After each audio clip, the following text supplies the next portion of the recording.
we all know that he was a previous slave, but he was also actually mentioned in the Liberator numerous times.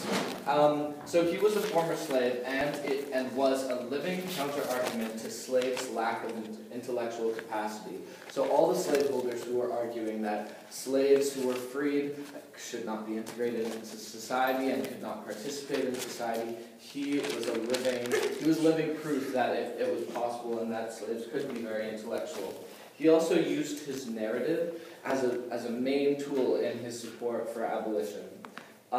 He also wrote a book about the events he was involved in the Civil War, and after the Civil War, he remained very active in the U.S. struggle to reach the potential of the land of the free. So the next main component that Douglass participated in abolition was that he was one of the leaders of the American Anti-Slavery Society. He was a prominent orator in the 100 Conventions Project. That's like one of the main points.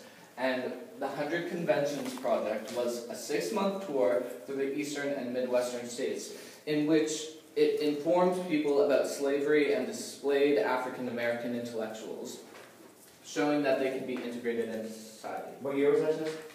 1770 or more, I think. I'm not sure. Keep going. 18 something.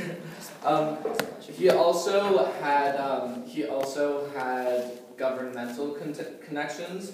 He conferred with President Lincoln about the treatment of black soldiers, and then with Andrew Johnson about black suffrage.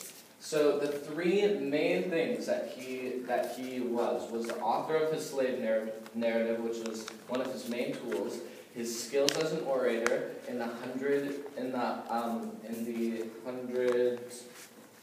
Conventions Project, and his governmental conferences and connections.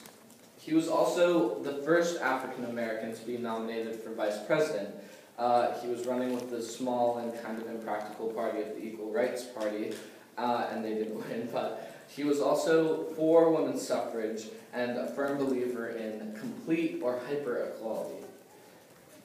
There was much resistance to Fredrick Douglass, and he, after multiple of the lectures he gave in the 100 Conventions Project, he was chased or beaten and had to kind of hide, and eventually had to hide after every lecture, especially in states very against slavery. So that was the resistance against him.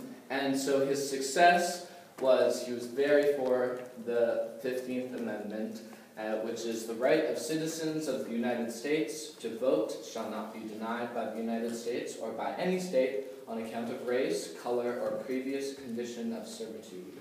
So that was his success, and he kind of had to let go of his women's suffrage because that didn't play into it really, even though he was previously for it.